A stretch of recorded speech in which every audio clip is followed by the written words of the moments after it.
Tanya.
Ya, Assalamualaikum. Waalaikum. Panitia, sudah bisa dimulai?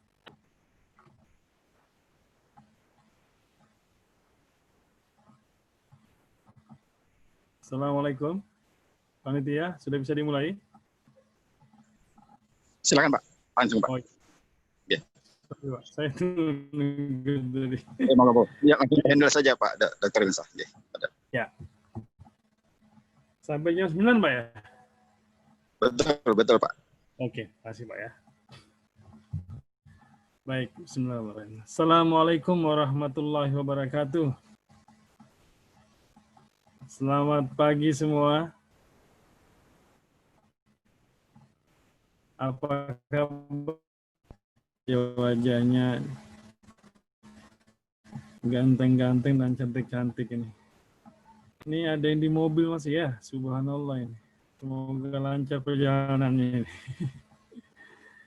Baik, alhamdulillah bisa bertemu pada pagi hari ini.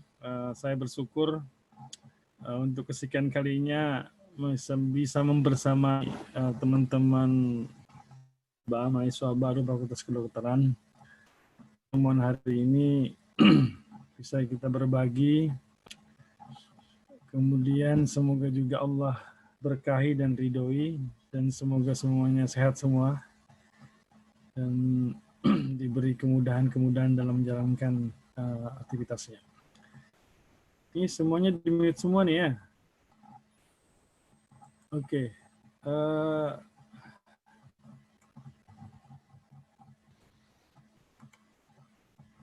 Boleh dibuka speaker mic-nya? Nggak bisa ya? Termute semua ya? Nggak bisa dibuka sendiri ya?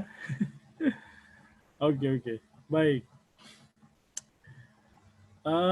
Supaya tidak tegang, boleh jari-jarinya boleh cek dulu ya. Jempol dan kelingking boleh, jempol kanan, kelingking kiri. Boleh dipindah? Boleh dipindah? Ntar ya.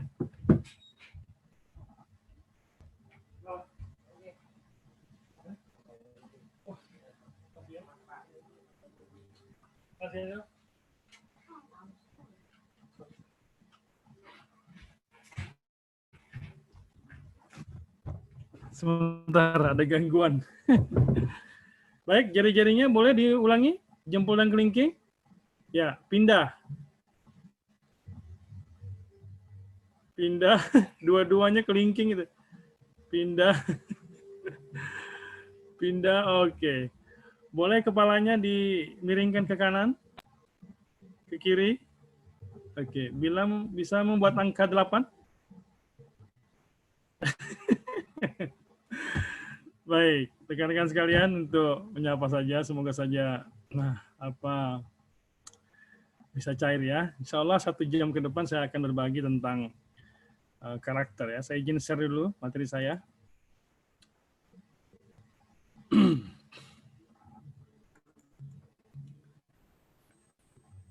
Rekan-rekan sekalian, alhamdulillah tahun ini di tengah-tengah COVID ini kita masih diberi kemudahan dalam menjalankan aktivitas kita. Bisa terlihat ya?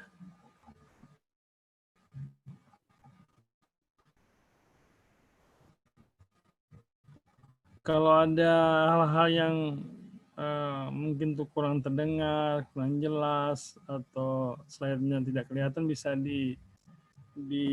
ditulis di ruang chat ya. Baik rekan-rekan sekalian, hari ini saya berbagi tentang karakter kami dari Trasco, sebuah lembaga pelatihan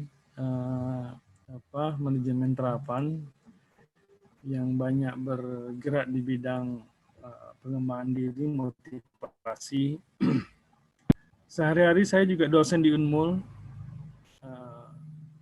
Nanti kalau sudah masuk bisa bertemu insya Allah.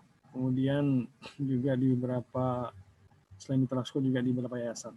Selebihnya jadi laki-laki panggilan ya. Maksudnya sering dipanggil. sebagai Kaltara, bahkan pernah dipanggil di Kalbar sana ya. Ada suatu ketika kita dipanggil naik mobil, naik perahu, kapal, mobil lagi. Karena yang manggil-manggil itu kadang punya masalah, perusahaannya lagi galau, karyawannya lagi ada iri dengki dan sebagainya, lagi sedih. Akhirnya kita selain laki-laki panggilan juga laki-laki penghibur ya, untuk membuat mereka tersenyum dan tertawa. Background-nya ada yang terbalik ya. Ya, saya kepingin Anda menyapa teman-teman Anda kanan kirinya itu. Cuma Anda kedengaran. Baik, karakter ya. Jadi kita tidak bisa interaktif nanti. Kalau bicara karakter, rekan-rekan sekalian, ternyata ini menentukan hidup kita. Karakter inilah yang membuat kita bisa merasakan kebahagiaan, kesuksesan, dan sebagainya. Ini saya ada kisah tentang tukang kunci ini. Seorang bapak tua yang sudah jujur usianya, itu ahli kunci.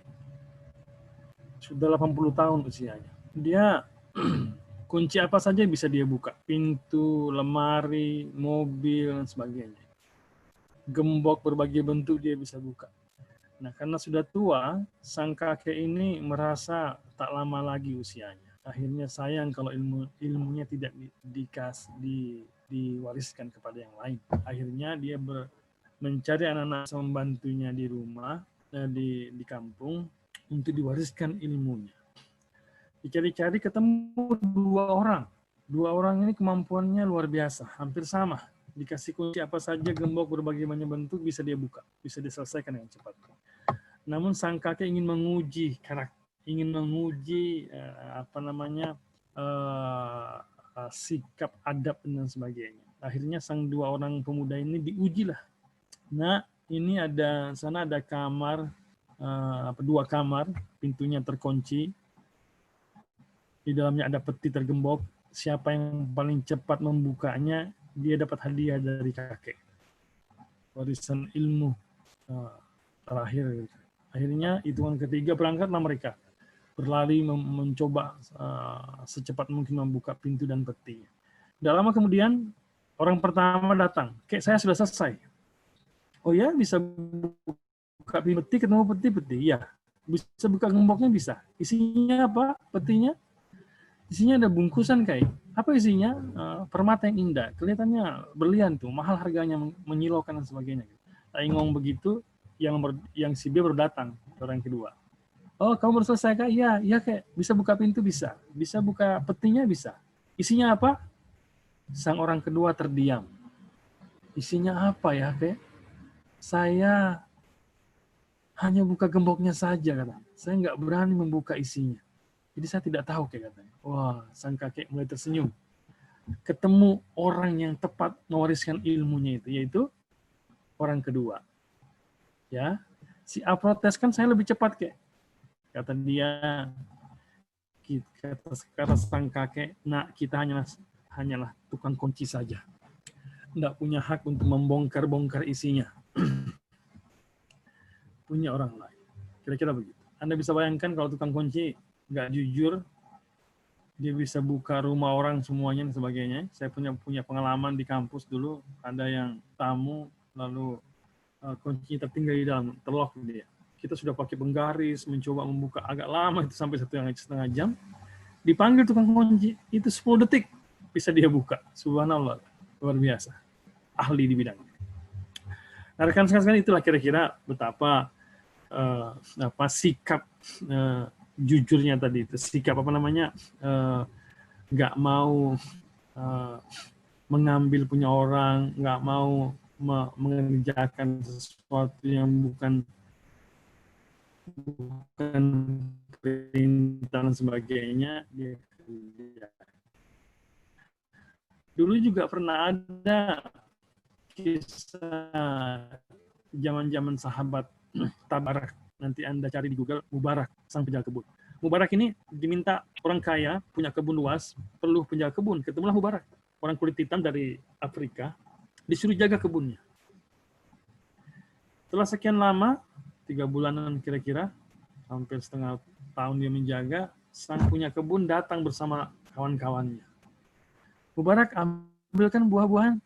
Ini ada teman-teman saya. Nggak lama datang Mubarak bawa buah-buahan. Pas dicoba, rasanya masem. Mubarak, ini masem, kata sang punya kebun. Cari yang lain. Cari lagi gitu kira-kira. Kembali, pas dicoba, masem lagi. Akhirnya majikan marah. Mubarak, kamu nih sudah lama jaga kebun saya, kok nggak tahu mana masem, mana yang manis. Cari lagi. Agak lama Mubarak muter-muter, kembali pas dicoba, masem lagi. Marah sekali sang majikan karena malu dengan koleganya yang datang. Tapi Mubarak akhirnya bicara. Maaf Tuan, saya menjaga kebun Anda sudah cukup lama. Tapi saya tidak mengerti mana masem, mana manis. Karena sampai saat ini saya tidak pernah makan buahnya. Karena Anda tidak pernah menyuruh saya memakannya, hanya menjaganya saja. Subhanallah. Kata-kata Mubarak ini membuat sang majikan terdiam. Ternyata anak buahnya penjaga kebun ini luar biasa akhlaknya. Ceritalah ke istrinya. Sang istri apa yang bilang? Apa kata istri? Oh, ini cocok jadi menantu katanya. Oh, kira-kira begitu ya. Cocok jadi menantu kita nih Pak kalau gitu. Nah, jadinya kalau orang tua tuh nyarinya begitu biasanya ya. Akhirnya besoknya sang majikan ngomong ke Mubarak, kata istri saya, kamu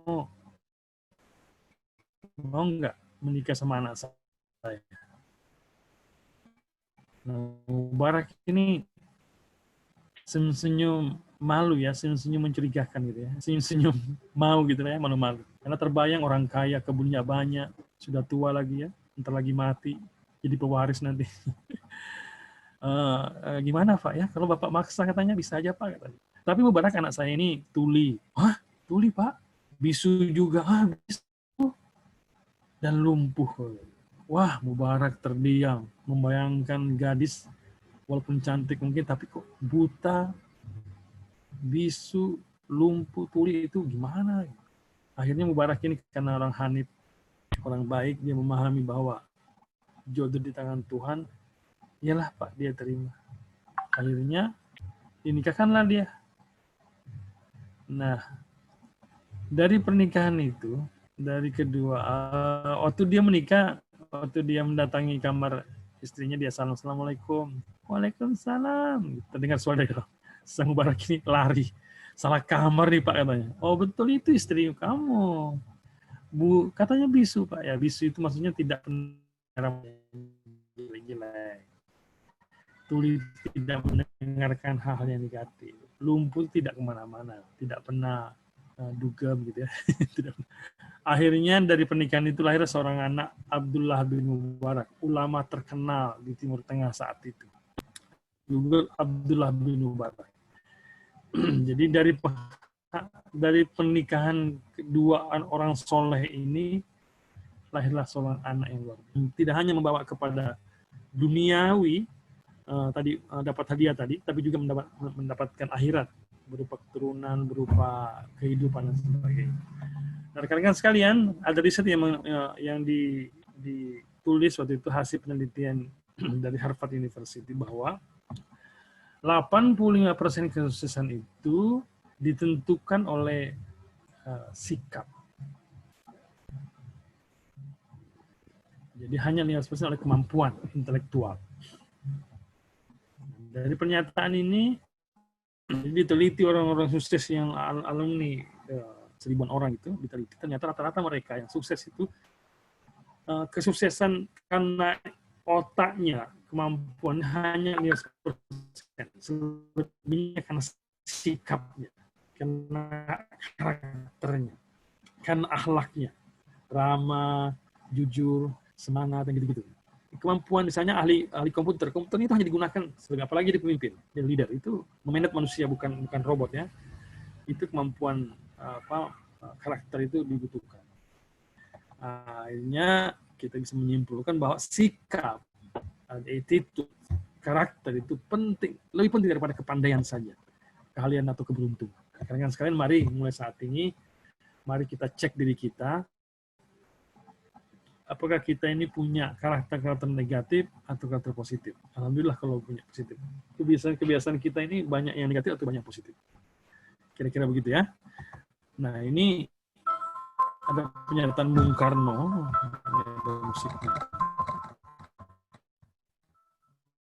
Bangsa ini harus dibangun dengan mendahulukan pembangunan karakter building. Karena karakter building inilah yang akan membuat Indonesia menjadi bangsa besar, maju dan jaya serta bermartabat. Kalau karakter ini tidak didahulukan, maka bangsa kita akan menjadi bangsa kulit.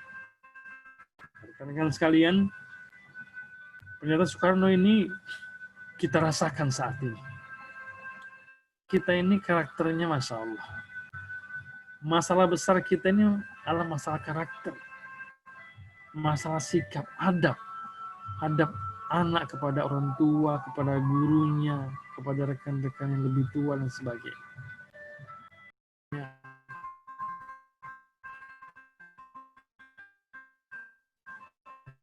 Banyak tapi mahasiswa fakultas kedokteran, Unmul semua, semoga saja kita melahirkan orang-orang yang luar biasa, karakternya kuat, jujur,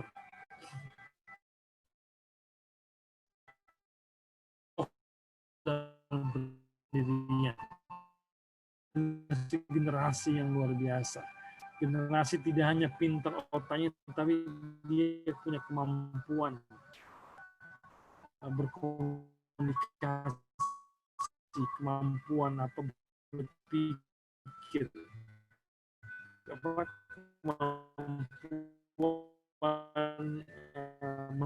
kita bangun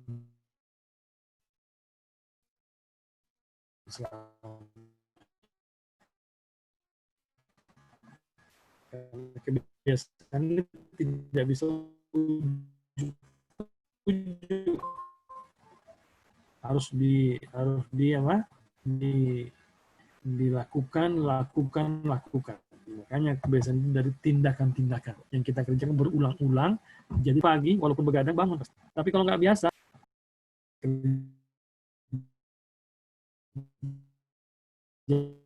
jangan bangun.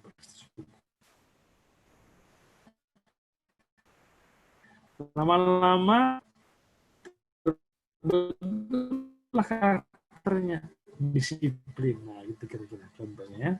Dari mana itu? Dari tindakan, dari ucapan, dan dari pikiran.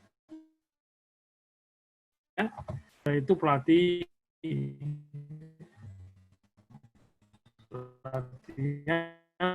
itu dikasih alat dayung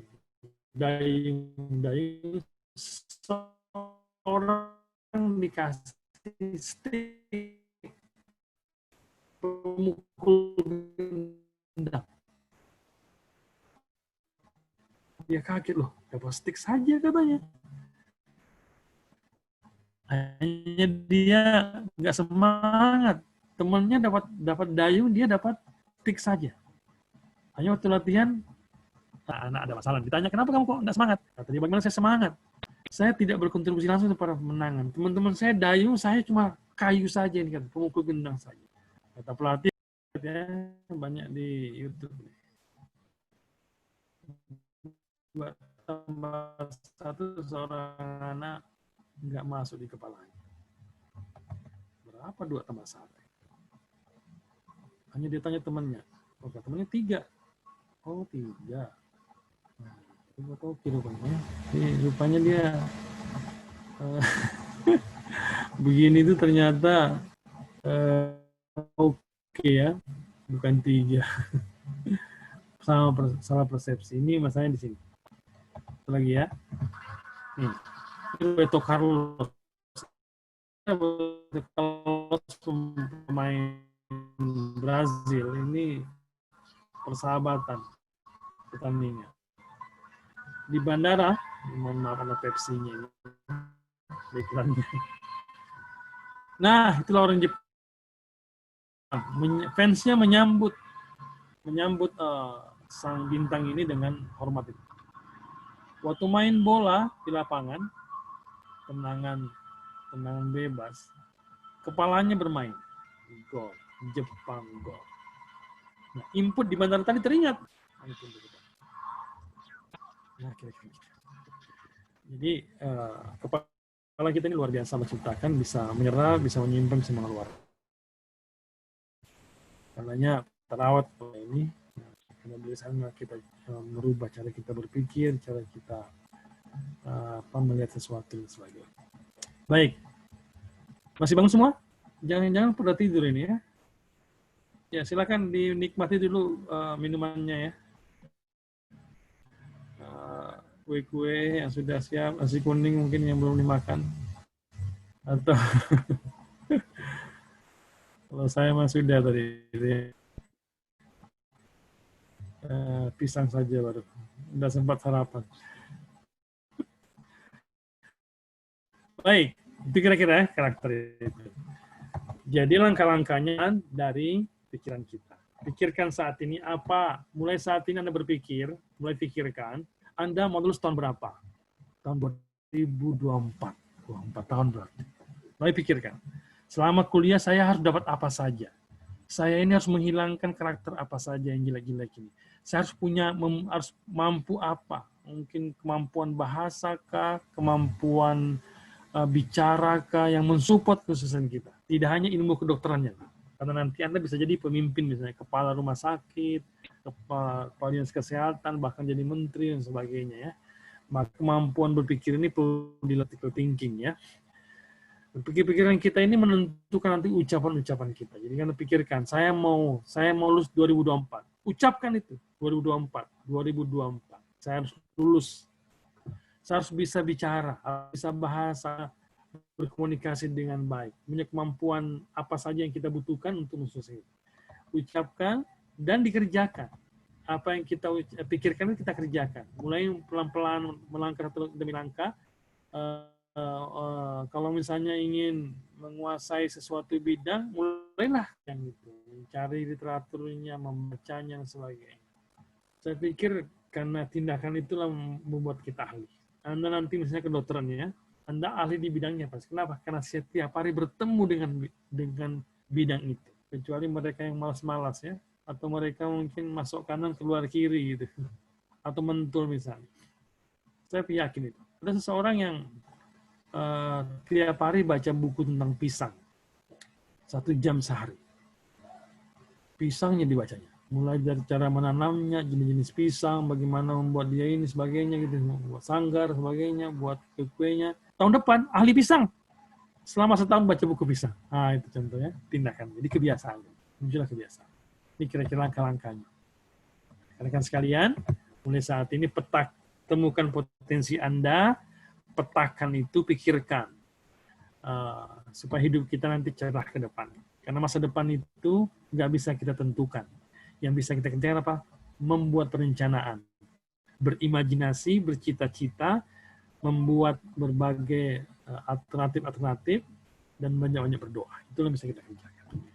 Nah, rekan-rekan sekalian, itulah kira-kira karakter ini yang akan menentukan hidup kita ke depan dalam apalagi situasi yang tidak menentu ini ya, seperti COVID saat ini.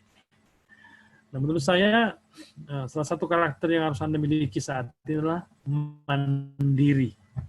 Mandi sendiri ya. Maksudnya itu saat ini orang tua tidak lagi seperti anak sudah melepas Anda saat ini. Andalah penentu hidup Anda saat ini. Andalah yang menentukan baik tidaknya hidup Anda. Andalah yang drivernya mobil Anda ini. Andalah yang yang mengarahkan sebagainya.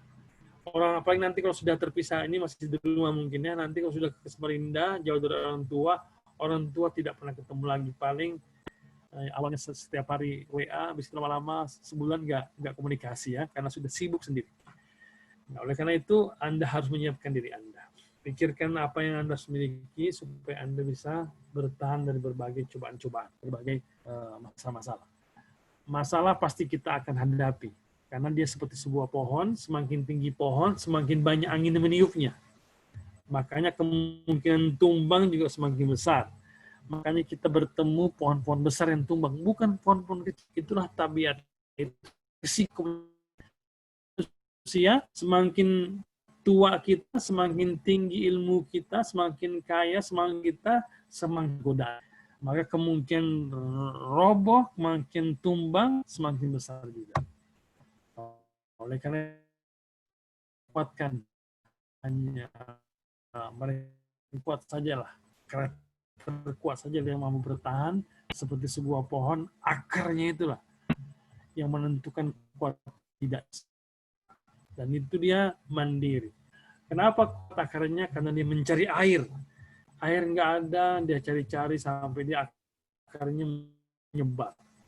Itu kira-kira ya. Begitu pula kita nanti, teman-teman sekalian, punya sungguh motivasi. Kalau anda down, bangkit lagi, jatuh bangkit lagi, dan apa namanya, banyak-banyaklah baik lagi. Kemudian rekan-rekan sekalian, nah yang kedua yang saya sampaikan tidak kalah penting semuanya itu adalah tadi itu lanjutannya ya, self motivation. Jadi sebenarnya motivasi itu menentukan, karena kita tidak mungkin berharap orang lain memotivasi kita. Buku yang kita baca, kata-kata motivator yang kita dengar mungkin di YouTube sebagainya, atau apa saja pelatihan yang kita ikuti itu hanya mengetuk pintu saja. Karena Andalah yang punya gemboknya, kuncinya. Gitu ya. Jadi kita tidak mungkin minta orang lain. Kitalah yang menentukan. Oleh karena itu motivasi diri ini perlu dibangun, perlu tahu cara-caranya supaya kita kalau jatuh bangkit lagi, jatuh bangkit lagi. Karena kalau tidak masalah kita. Kalau Anda mungkin pernah lihat ya, ada orang naik begini. Karena naik karena turun nih motivasinya. Ini sebenarnya rata. Ini rata. Karena naik itu lumrah. Itu tabiatnya. Tapi ada juga naik turun semakin ke bawah. Ini kasihan. Ini masalah. Kalau ketemu seperti itu segera terpuruk dia. Semakin jauh dia. Kalau sama seperti SMA berarti kita rugi gitu. Nah, kita kepingin rekan-rekan sekalian, teman-teman sekalian, kita kepingin nanti begini. Naik, turun, naik. Semakin lama semakin ke atas dia. Gitu kira-kira ya. Naik turun enggak apa-apa, tapi progresnya harus naik ke atas, jangan turun ke bawah. Oke? Kalau rata berarti sama, semangatnya sama di SMA dulu, putih abu-abu. Sekarang sudah warna-warni. Anda harus naik ke atas. Ini penting untuk motivasi. Dan itu dibutuhkan motivasi diri. Gitu ya. Nah, ada dua dulu zaman jahat. Bersamaan pergi ke sebuah hutan kijang. Lalu bertemulah kijang. Ini dengan jarak tertentu, sang pemburu mengambil anak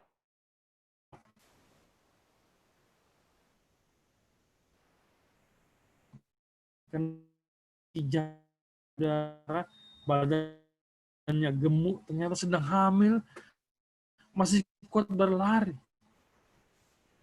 Kira-kira jawabannya apa kira-kira?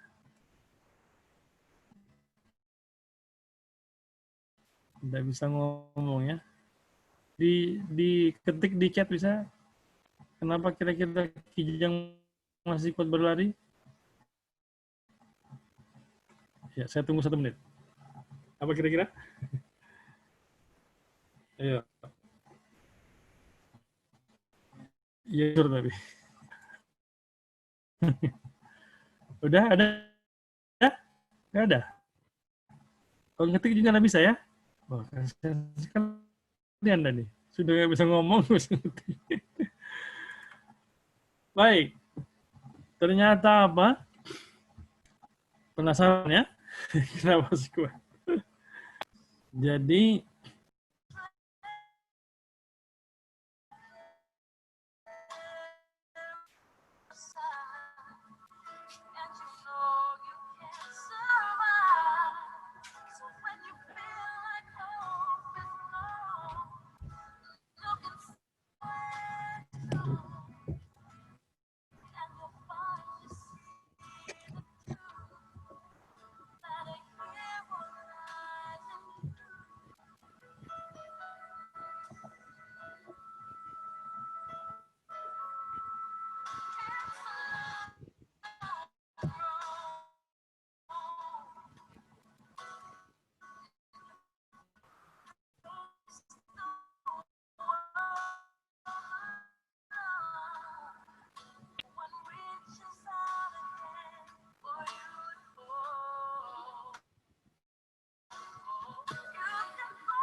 rekaman dari Olimpiade orang cacat ya, peserta orang cacat semua. Boleh rekan-rekan bisa diketik di chatnya satu kata mungkin dengan peran tadi itu apa kira-kira yang bisa diambil ibronya. Jadi ketik.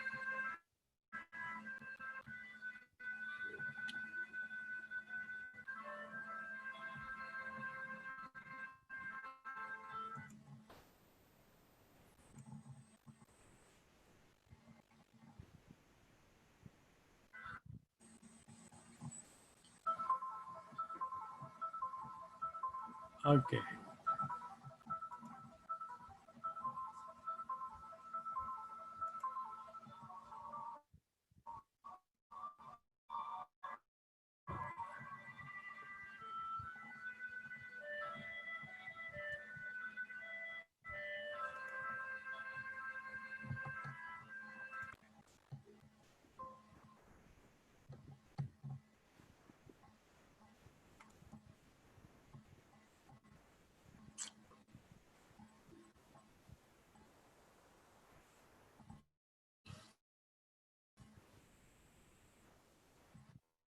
Kita lihat dulu ya, chatnya apa nih kira-kira.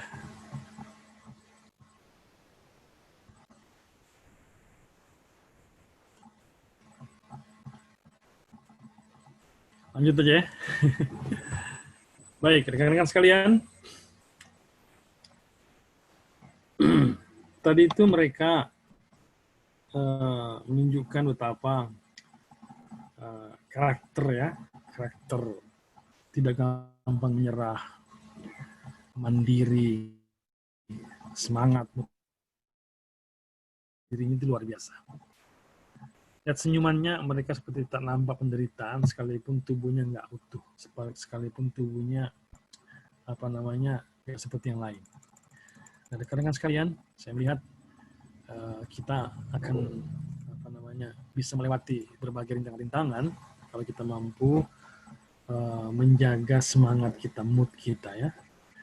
Nah, kalau kita jatuh, kalau nggak ada pembangkitnya repot biasa. Kalau kita terpunya ke atas itu biasanya akan terus ke bawah. Karena itu temukan itu, sumber motivasi itu agar kita bisa bangkit. Nah, yang mahal terdapat dari dalam diri kita, memahami siapa kita. Nanti saya tunjukkan tips-tipsnya. Jadi menerima takdir situasi seperti COVID misalnya, awal-awal itu banyak orang takutan, putus asa bahkan dan sebagainya. Bahkan ada yang marah-marah dan sebagainya. Tapi sebenarnya situasi ini menurut saya udah terimalah sebagai suatu sebuah takdir. Tinggal kita bagaimana beradaptasi dengan semuanya. COVID ini teman-teman nanti akan mungkin banyak belajar karena orang kedokteran. Mungkin selama nggak ketemu obatnya ya nggak ada habisnya. Yang bisa kita bersih dengan semuanya. Makanya bangun karakter untuk bisa beradaptasi dengan situasi. Apa itu? Mencuci tangan, cara masker, daya tahan tubuh dan sebagainya. Kira-kira itu bisa saja. Jadi jenuh di rumah. Oke, putuskan tujuan Anda. Yang mahal di sini menentukan target-target kita, tujuan-tujuan kita, dan siapkan diri kita menghadapi semua ini. Jadi waktu-waktu kita guna nanti terakhir ada manajemen diri ya, manajemen waktu, bagaimana menyiapkan diri untuk masa depan. Karena kita tidak tahu. Sini kalau nggak dikembangkan dia segitu-gitu aja. Karenanya rekan-rekan sekalian perlu kita kembangkan diri, manage diri dan terus berusaha agar kita produktif dan berpesan itu. Nggak punya harapan, nggak punya impian, nggak punya iman motivasi itu lebih berbahaya daripada tunarungu, tuna netra, tuna bicara dan sebagainya. Ini foto di atas ini dua orang ini orang yang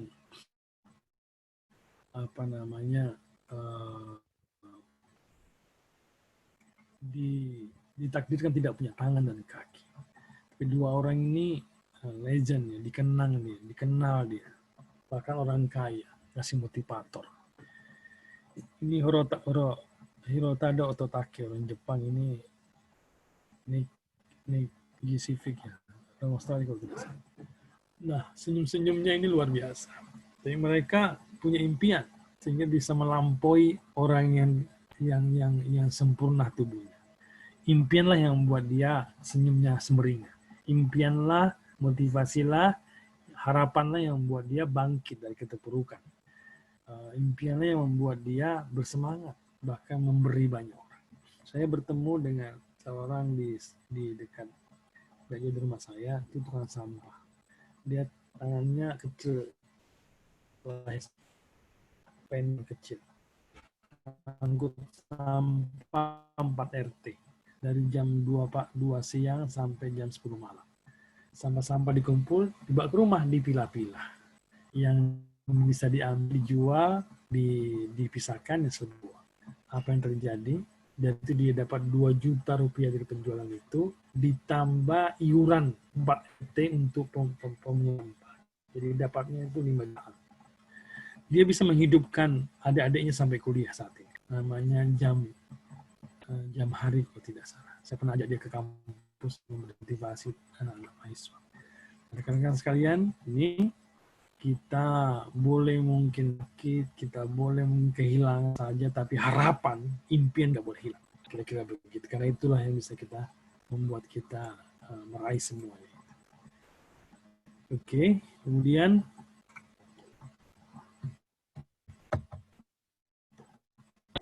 ada 5 cara menurut saya untuk bisa memotivasi diri kita. Pertama, perluas wawasan. banyak melihat, banyak mendengar, banyak membaca, banyak bertanya.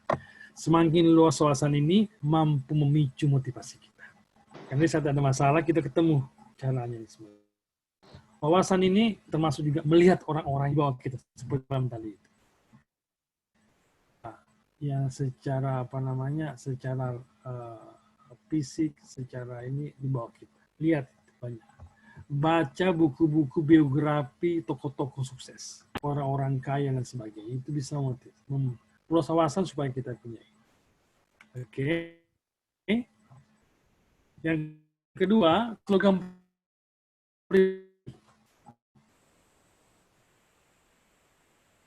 manjada wajada. Oh, itu siapa yang bersungguh-sungguh dia akan dapat. Tempel di dinding, tempel di kamar kita, dan kita bisa lihat langsung kita baca, gitu ya. Dua udah apa? Kata-kata mutiara dari toko-toko bisa kita ambil, chapter kita print, tempel. Slogan ini penting untuk kalau kita masalah, kita bangkit, mana? Gitu kira-kira ya. Slogan-slogan pribadi, misalnya Tuhan tidak akan merubah nasib saya kalau saya tidak merubahnya. Gitu kira-kira. Cara tercepat untuk memulai sesuatu dengan cara memulainya. Jadi kata-kata gitu-gitu slogan-slogan itu saya harus bisa, saya harus lulus 2024 itu slogan bisa juga. Jadi buat pribadi untuk bisa. Oke. Kemudian lakukan hal-hal yang menyenangkan. Nah, rekan-rekan sekalian, ternyata otak kita ini kalau hal-hal sedih itu biasanya efek pada mindset kita. Tapi kalau menyenangkan juga enak. Bukunya, oke. Tangannya boleh direntangkan, tangannya rentangkan boleh.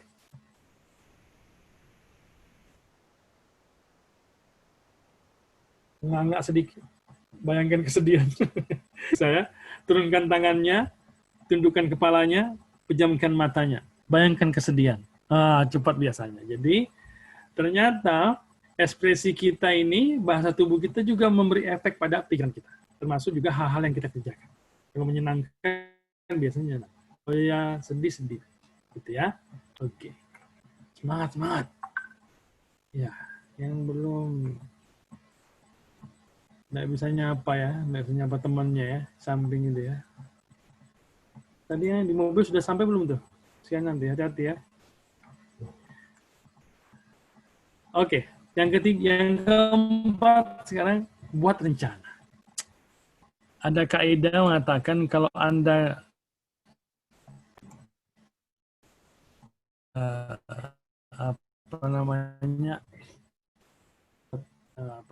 kalau Anda gagal merencanakan berarti Anda merencanakan kegagalan. Oke. Rekan-rekan sekalian, mulai hari ini menurut saya buatlah rencana-rencana ke depan. Misalnya lulus tahun berapa, kerja ini tahun berapa, senyum-senyum ya. Kemudian jadi orang kaya, itu penting itu. Doa itu cita-cita harus tinggi, rencana-rencana. Kemudian rumahnya luas gitu ya, dari ruang tamu ke dapur tuh naik Gojek saking luasnya ya. Mobilnya banyak gitu, kebunnya banyak, sebagainya. Cita-cita rencana. Atau rencana-rencana yang sifatnya saya ingin menguasai apa, bahasa, public speaking misalnya, saya ingin komunikasi saya bagus, saya ingin pribadi menyenangkan gitu ya, sebagainya. Kira-kira begitu ya, saya sebagainya. Cita-cita ini penting untuk kita, rencana-rencana penting untuk memotivasi diri kita. Dan yang kelima, ciptakan lingkungan yang mendukung. Nanti cari-cari kos itu bukan harganya murah, tapi lihat lingkungannya. Karena lingkungan menentukan, nanti murah tapi ternyata sarang narkoba di situ ya. Ternyata di situ para Apa itu bahasanya? Halo. Hai. Kita banci-banci.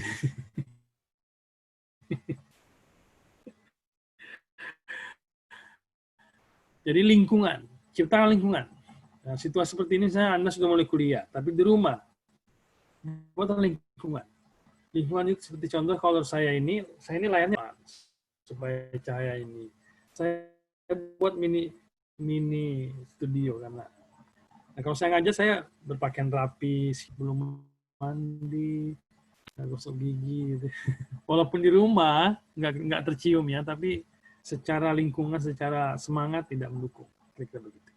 Termasuk Anda sudah mulai kuliah, mungkin suasananya, cara belajarnya, lingkungan apa, dinding seperti perlu beli wallpaper mungkin untuk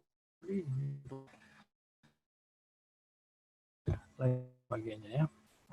Ini 5 cara untuk bersendiri. Pegang pundak temannya, nggak bisa ya. Kalau gitu pundak sendiri aja. Diputar ya, Mbak tegang, Mbak pundaknya, ya, ya. Dan tangannya ke depan,